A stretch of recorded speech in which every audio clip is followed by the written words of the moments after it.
So welcome to the social media marketing update for March 2023. Can you believe it? We're already in March.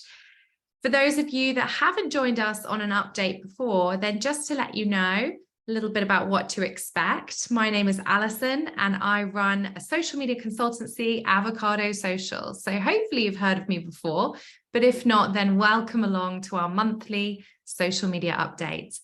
Avocado Social works with a wide range of businesses and brands, and we consult on all things social media marketing, including advertising, including community management, including influencer and creator strategies. So if you want to know more about what we do, then please do get in touch with me directly, or you can head to our website, avocadosocial.com. We are 9 years in the business as social media consultants, but I've been working in the industry for nearly 15 years now. So I've seen a lot of change. And one of the things that I find is commonly quoted as the biggest challenge for social media managers is the fact that it's moving at lightning speed. So the idea of the monthly updates is to make sure that you are all kept up to date with everything that is going on. So I'm going to tell you about all of the latest changes that have been happening. So I can see there's a couple of people just waiting to get into the room. So let me just give them access as well. So I've actually had to whittle things down quite a lot today to really decide on what to talk to you about, because there's so much happening. So I've been asked by a few clients lately, well, this week, just to give an update on what's happening with Twitter, just because there seems to be changes every day at the moment. So I've got a few things to share there. Also, I wanted to address the fact that there may be a TikTok. Oh, sorry, I've got someone's feedback quite badly on the sound there. If I could just ask you all to pop yourselves on mute, that would be great. Thanks. Okay, I've just muted everybody at this stage, so apologies if you have just been muted by me. So TikTok has obviously been in the news a lot this week as well. Is there going to be a ban? I will be sharing my thoughts. Let's talk a bit more about sounds for businesses. That's still one of the most common questions I'm being asked at the moment is how can we get certain sounds? Why do some people have the ability to use certain sounds and others don't? I'm going to be sharing some algorithm tips that have been released by Instagram in the last week. They were revealed on a secret meeting with creators, a secret Zoom meeting, and a few of the people on that webinar have then gone on to share some of those tips publicly. So I'll be letting you know what those are. There have been a few new ad formats that have been announced this week from Meta specifically, but I will be talking about TikTok as well. I will also be sharing some of the latest creator rates. So if you are paying influencers for posts, what are the kind of prices that we're currently looking at as marketers? The newest feature, which I actually noticed last night, which I'm so excited about, I've been waiting for this one to come for so long, is Instagram collaborative saved folders. And I wanted to let you know about my favorite topic, which is emojis. So what are the brand new emojis coming out? And I've actually just updated to the new iOS. So I've got the new emojis. So I'll be telling you what those are a little bit later. Cool. Well, let's get straight into it then. So one of the biggest announcements that has happened this week is that Twitter is now going through the process of removing all legacy blue ticks from Friday. This is not an April Fool, by the way. Some of you might be thinking 1st of April seems to be a strange time to do such a massive update on Twitter, but it is actually happening. So Twitter will be removing all legacy blue ticks. So that means if you've got a blue tick and you are not planning on paying Twitter for it, that will be removed. Now, it's unclear at this stage which ones are going to be removed first. I'd imagine it's probably going to be smaller accounts first. So smaller individuals who are maybe not necessarily that credible. I know Musk has a huge mission to get rid of bots, spam bots, fake accounts. So any of those that have the blue tick, I'd imagine would go first rather than large businesses and organizations. But we don't know. We just don't know what the plan is and how that's going to happen. So it's very much a watch this space. Only verified, so that's people who have the blue tick, who are paying Twitter. So only verified subscribers will have posts recommended to others in the For You feed.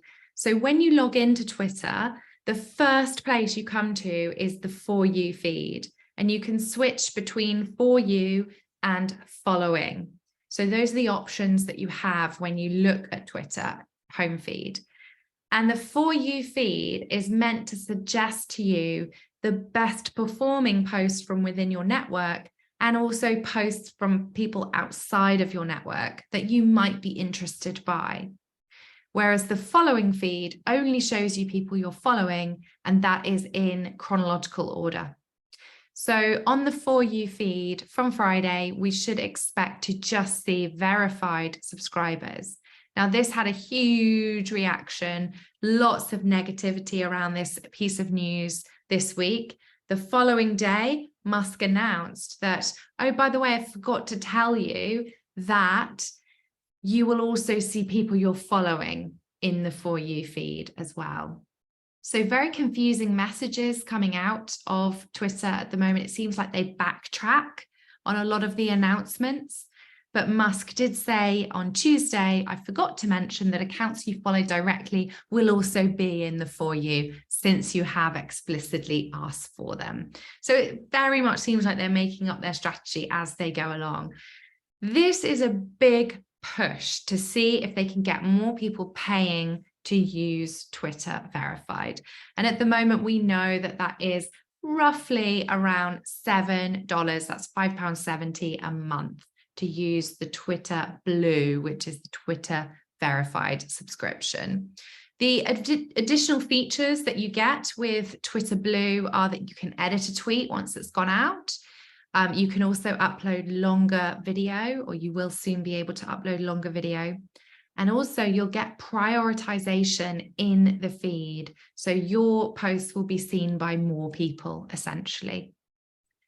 Now, one of the things that I've discovered this week is that businesses aren't really meant to use Twitter Blue.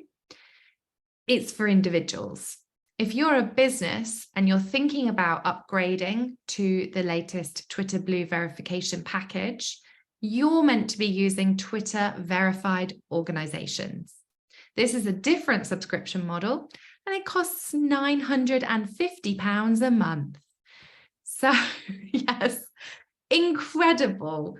So I couldn't quite believe my eyes. I had to double check it a number of times, roughly $1,000 around the world. So this is what Twitter are going to be charging organizations to have this tick. And if an organization chooses to verify itself, it will receive a gold check mark. So you might have seen a few of those floating around on Twitter already. I know the BBC has one.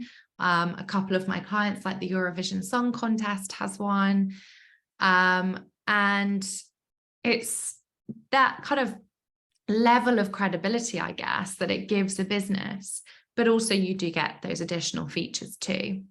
If you are a government organization, you will get a grey check mark, so that's slightly different. But it's unclear at the moment, what kind of drop-off rates we're going to see if you don't subscribe. So if you don't pay, I can't tell you at this stage what kind of effect that's going to have on your overall reach or engagement. The advice I'm giving my clients is let's still just wait and see. So if all of this is happening over the next week or so, keep an eye on your organic reach on Twitter. So look at how many impressions each tweet manages to generate organically. Also have a look at things like likes and comments and how many of those you tend to receive naturally on a post. and then make the decision whether or not you do need to think about the verification, because as we can see, it is not a cheap thing to do. It is pretty intensely expensive. The other thing that came out just today is Twitter's API. So Twitter releases its data publicly to businesses that are willing to pay for that to build technology on top of. So if you look at something like Hootsuite, that is paying for the API fire hose, they call it, of Twitter, so that they can feed in all of Twitter's data into Hootsuite so that people can schedule tweets, search for tweets in this third-party platform. The new charges for the API start at £42,000 a month. So it's going to be pretty interesting to see which kind of companies survive this and which still offer Twitter capabilities moving forward. Because if I were the CEO of Hootsuite right now, I'd be pretty worried about having to pay that expense. And the same goes for any social media scheduling, sentiment analysis, or listening tool, who are all purchasing access to Twitter data. A few social media consultants I follow online, prolific ones like Drew Benvey, the CEO of Batten Hall, are predicting the demise of Twitter. So a lot of people are now questioning whether Twitter can survive this or whether it will start dying out and whether conversation will move elsewhere. I must say, I personally have been using Twitter less and less over the last few years. I find that my engagement is a lot lower than on other platforms, and I don't enjoy the experience that I'm now shown in the algorithm when I log in. I don't find it as useful as I once did. So I'm interested to hear your thoughts. Are you still using Twitter? Let me know in the chat. Is it still a really important business tool for you? I know that many businesses are still using it. What's going on? Are you going to pay?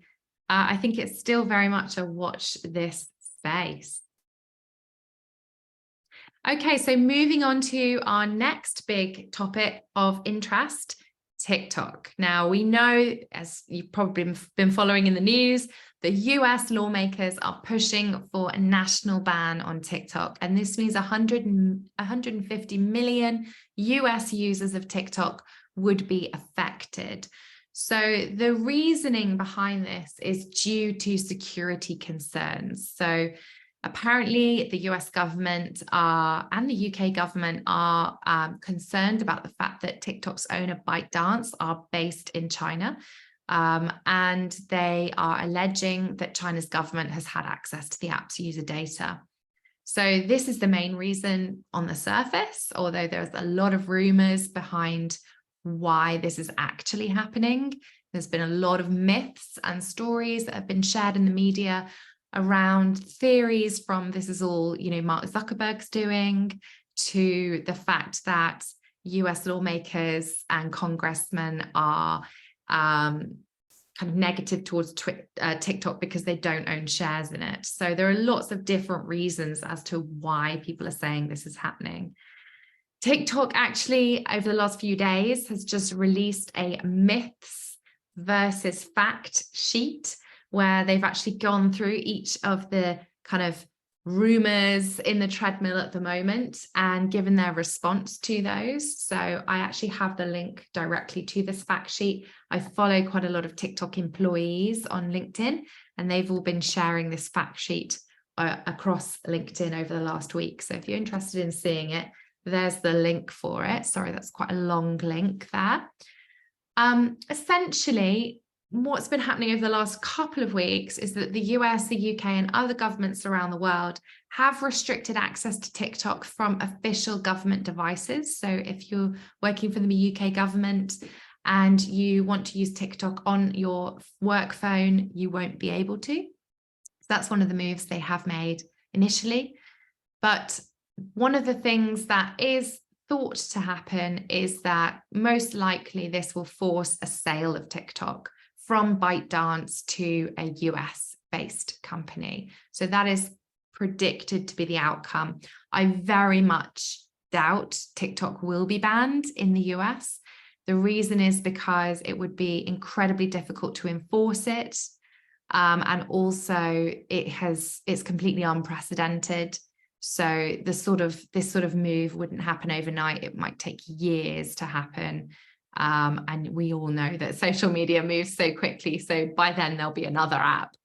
Interestingly, ByteDance do have other apps that they are pushing at the moment. There is an Instagram alternative that they are promoting. So it's interesting to see what will happen, but I think the most likely thing to happen will be nothing for a while, and then potentially ByteDance will sell TikTok to a US-based company. So don't freak out at the moment if you've been building your TikTok presence. If you're a big fan of TikTok, I don't think it's going anywhere anytime quickly. This is one of these kind of big media storms where actually on the face of it, this kind of legislation would take years to go through and to be pushed through anyway. Okay, so again, let me know what you think. Do you want TikTok to be banned? Are you a big fan of it? I think I'm still quite indifferent about TikTok. Like I do see huge value for brands and businesses, but personally, on a personal level, I do find it quite not invasive, but when you're in it, you're kind of sucked into it, and that does always concern me as a social media consultant. I'm very aware of some of the tricks they use to keep you scrolling. So on to the next trend, which is sounds for business. So I get asked on a regular basis, why can I use some sounds personally, but my business account can't? The main reason is due to licensing. So a lot of the time when a song is released and used on the TikTok or Instagram music platform, it will have a particular license behind it, and it will or will not be able to be used for commercial purposes.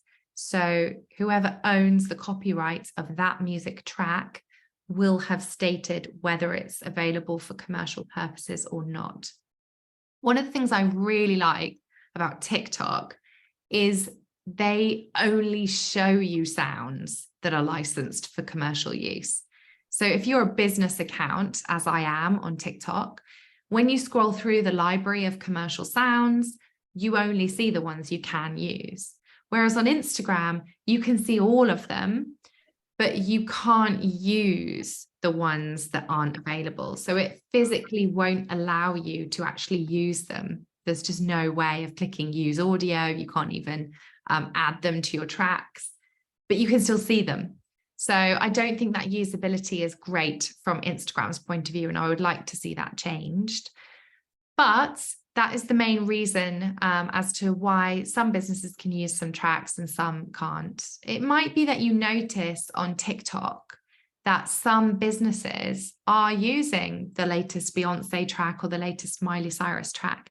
And that will be because they're still using a personal account. They haven't upgraded to business yet.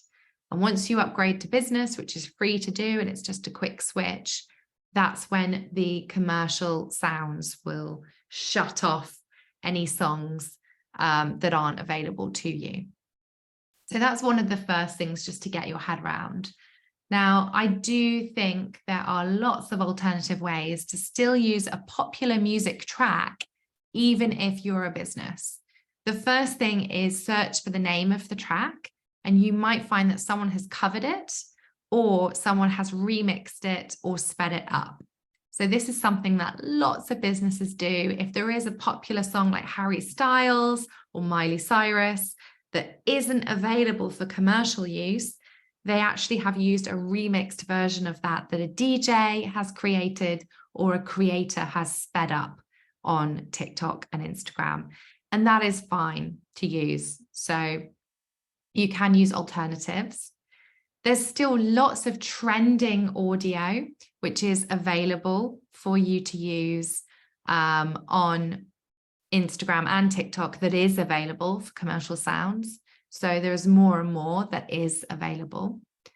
The other thing is, and this is a new thing, on the TikTok Creator Studio called Creator Center, which is this free dashboard you can use to analyze what's trending on the platform right now, there is a new filter called approved for business use. So you can go to the TikTok Creative Center that's completely free to access. All you need is a login. So you'd just create a user to log in there. Head to Trends, which is the second tab along at the top. Go to Songs, which are the top trending music songs right now on TikTok. And then you can see there is a tick box that says approved for business use, and you can just tick that. So again, you only see those tracks that are available for commercial purposes. So that's a really, really easy way to just quickly find a song to use or just to get some inspiration. And actually a lot of clients I know that are, thinking about their TikTok strategy and trying to jump on these viral trends, they will dedicate maybe an hour a week to just looking at this dashboard and noting down songs or hashtags or even memes that they want to have a go at when they are next shooting on TikTok. Bear in mind that these trends can move quite quickly. So something can trend for like a day right up to 2 months on TikTok, and it's impossible to say whether that trend is going to stick around. So do always double check if you've saved an audio like 3 days ago, just double check that it is still trending. And you can see there's a little graph there that shows you the trend and how that has kind of performed over time. Some things like the third track down there will completely spike, and other things will hang around for like a while on TikTok and kind of get back into popularity and fade away again, like the second and the first song there as well. Faith says, can you put your business as entrepreneur on Instagram to be able to use more songs commercially? That was a get around for a while. I don't think it is possible now. Like if you changed your account to entrepreneur now, that wouldn't work. But if you've had it as entrepreneur from when that change came and not made any changes, then you can still access some songs commercially. Okay, so again, lots of change in this area happening regularly. I know TikTok are constantly talking to the music labels to see what they can get access to. And also, I personally think it's in, musicians' best interest to allow businesses to use their songs, because it adds visibility and virality to their content. But of course, those decisions aren't made by the artists themselves. It is down to the record labels. Okay, on to our next trend. So this is our fourth trend, which is Instagram algorithm tips. So one of the things that has happened in the last couple of weeks is Instagram has been holding kind of webinars and teaching roundtables with a bunch of creators. So people who've been making money out of the platform. One of those creators, called Amy Marietta, has been sharing some of the tips that she has been offered by Instagram themselves. Now, I must say, a lot of the time when I have been in a room with Instagram or Facebook, a lot of the tips that do get shared, often you've got to take them with a pinch of salt. They are not necessarily always proven tips. They are essentially, what Instagram wants you to do or what Facebook wants you to do. So don't take these as gospel. They are simply what Instagram has been telling creators that they want them to do. The first thing is that they want you to post every day. So posting daily to the grid adds maximum visibility. So that could be a reel, it could be an update to the grid, such as a photo or carousel. They also suggested to this creator that they want you to post 6 stories a day, 2 in the morning, 2 at lunchtime, and 2 in the evening. Again, I think that's one of those pieces of advice that you do really have to take with a pinch of salt. The next thing that they have suggested is, of course, if you're using video on Instagram, it's all about vertical video. That's the 9:16 full screen aspect ratio. I personally am really excited about something that's coming out soon, which should be full screen vertical photos. So this is something that Instagram's meant to be testing at the moment. I haven't seen any of the tests, but 9:16 format photos are meant to be coming later this year. So I think that will be really exciting. Videos that are edited within the app are meant to perform better. I think this is quite an interesting one. So if you're building reels at the moment, and you're using a tool like CapCut, or you are creating that video on TikTok and you're simply sharing it over to Reels and it still has the TikTok watermark on it, Instagram doesn't like that. Remember that they are rivals. They don't want to be promoting each other. So avoid using CapCut on Instagram and avoid using TikTok watermarks. So anything that has that TikTok logo on it. If you want to create an Instagram reel and you want to give it the best chance possible, the advice from Instagram is edit within the app itself. So you've got all of your film together, you import it from your camera roll, and then you add things like text, filters, effects, you trim video, you add sound, all of that happens in the app itself.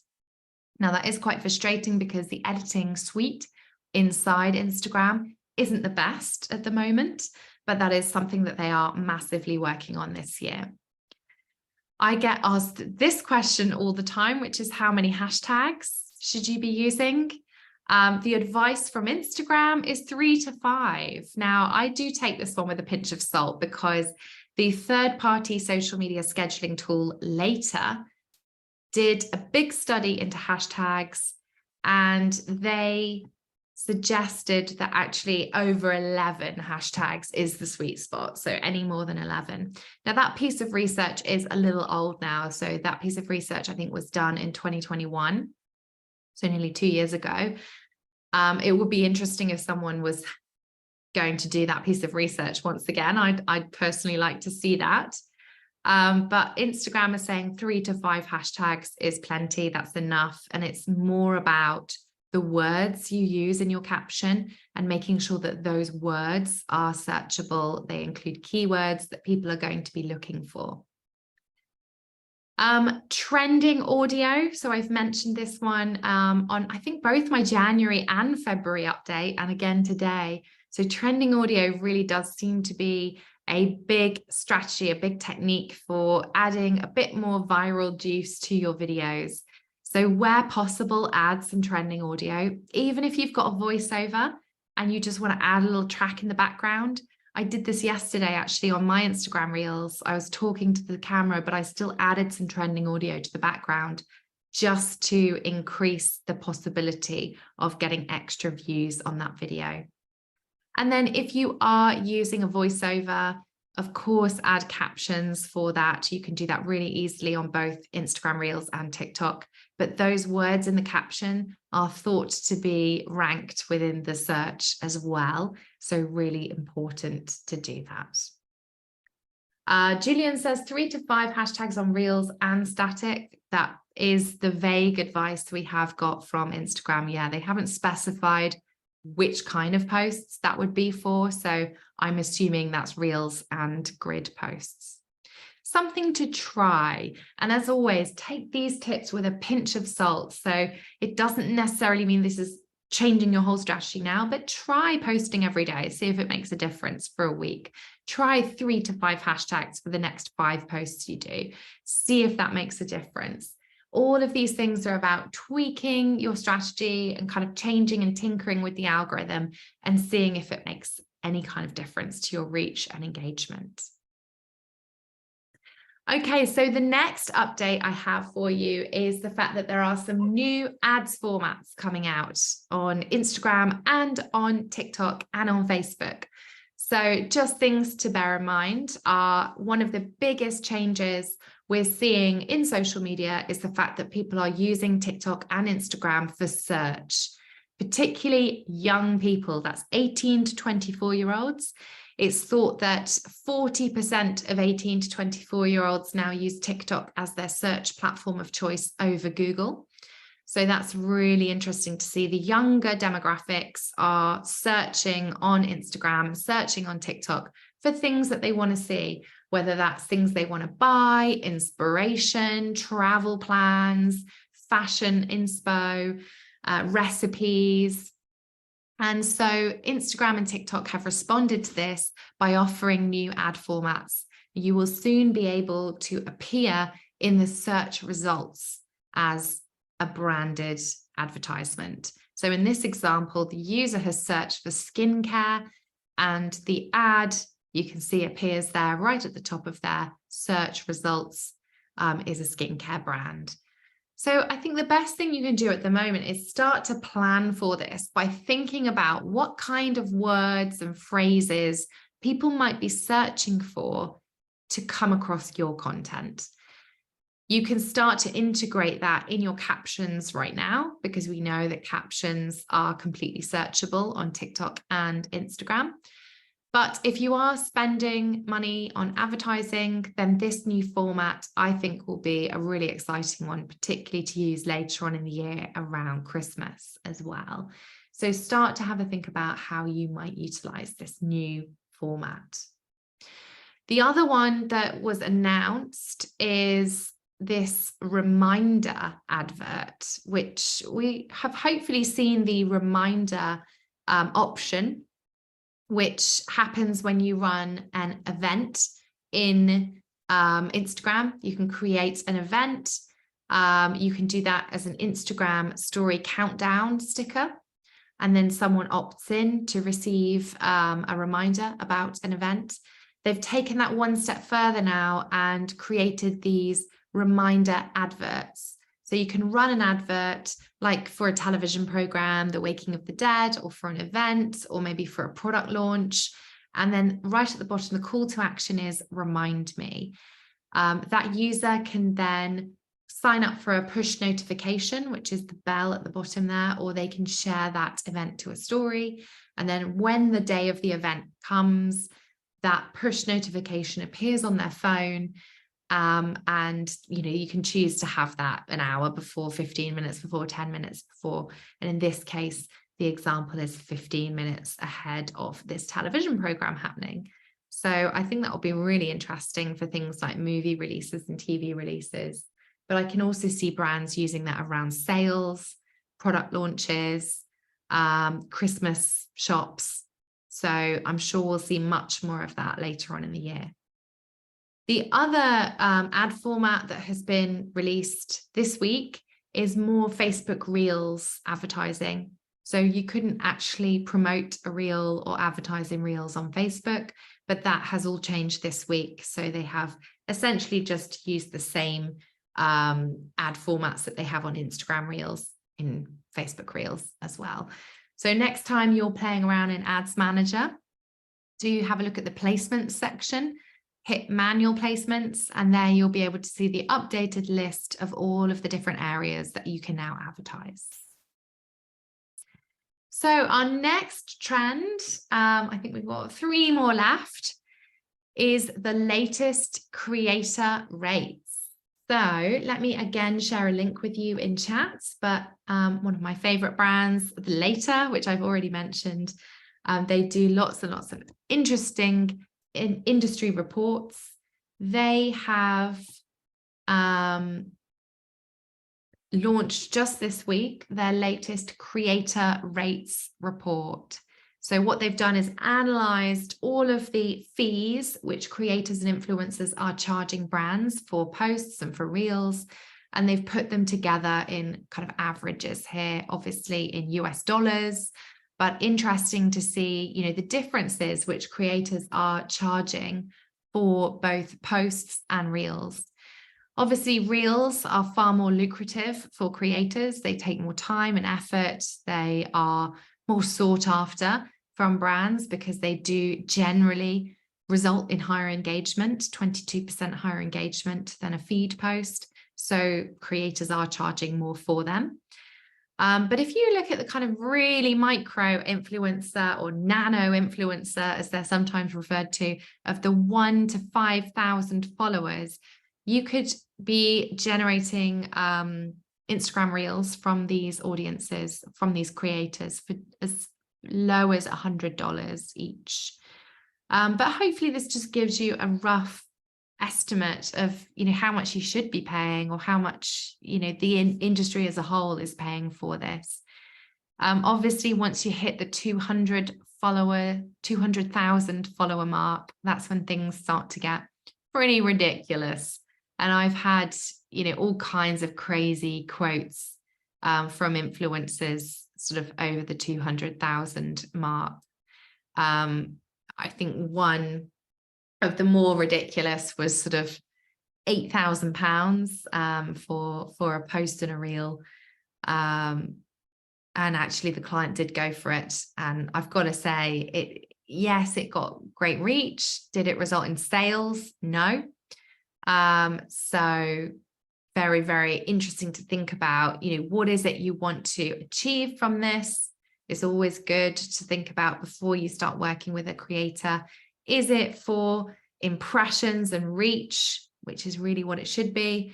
Or is it for driving sales of a particular product? If it's about driving sales, is that something that somebody would buy on a whim after seeing an influencer post about it? Is it low cost, less than £100, something that somebody would feel urgency around purchasing as well? A unique limited time offer or exclusive deal often works best in these scenarios. Denise says, hi, Alison, what is the best way to seek out and recruit influencers to post for a specific niche? So you've got a few options, Denise. You could do the manual research yourself by searching for hashtags, searching for keywords, and coming across influencers. A lot of them will say, DM me for collaborations or get in touch via my email here. If you see someone mention that they have an agent or an agency, be wary that this does increase their cost. So if you are on tight budgets, I would avoid using any creator that uses an agency. And the other option you have, Denise, is there are a number of third-party tools now that you can subscribe to search through influencers within specific niches. So there's a few of those out there. Fanbytes is one. There's one for kind of specific niches as well.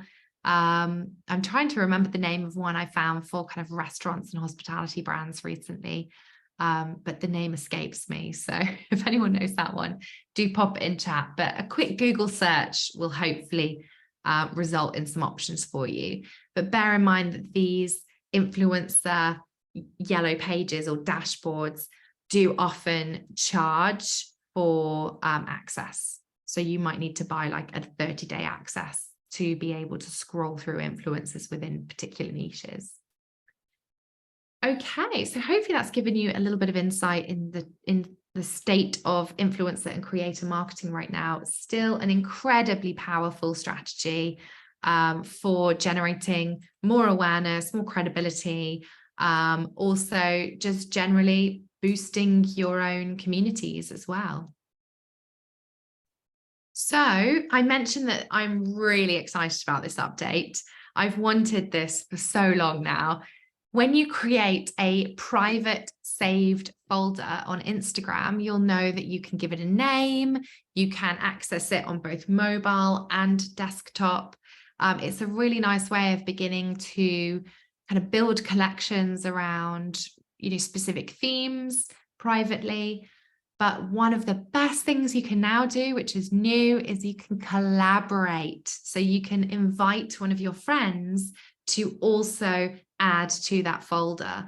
So if you are working in a team, or if you are working with an influencer or a partner, you can actually build a collaborative folder together. So for example, here I have created a folder called Useful Case Studies with one of my friends called Supersonic Inc. So all I had to do was create the collection, make it collaborative, and then invite the friend. And I think this is just so useful for social media managers, particularly if you're working in small teams. You could have a folder of UGC ready for you to repost and share. You could have inspiration You could make a folder of, posts that you want to repost as a future, at a future date, as a story perhaps, or competitive analysis as well. Okay. Love it. And then finally, before I open the floor to a few questions, I just wanted to share the latest emojis that have been announced and are now available for anyone that updates their iOS. So if you are on an Apple device, you get the new emojis. I think they will be coming to Android very, very soon. But there's some really nice ones in there, some pretty random ones as usual. My personal highlights are the donkey. I've just been working with the Isle of Wight Donkey Sanctuary, so this is very relevant for them. Talk to the hand, pretty cool. And also quite like the maracas as well. So tell me which your favorites are. And if you have upgraded to iOS 16.4, you will be able to use these emojis straight away. For more advice, tips, keeping on top of these trends, then please do follow me. So I'm sharing a lot more content regularly on Instagram. I also have a private Facebook group where I share a lot of these trends as and when I come across them, which you can find by searching for the Avocado Social Media Hub on Facebook. I'm just popping that in the chat. And also you're welcome to email me anytime with questions, comments, concerns. Do get in touch. We love to hear from you and love talking about all things social media marketing. So thanks very much for listening and hope to see you next month on the update.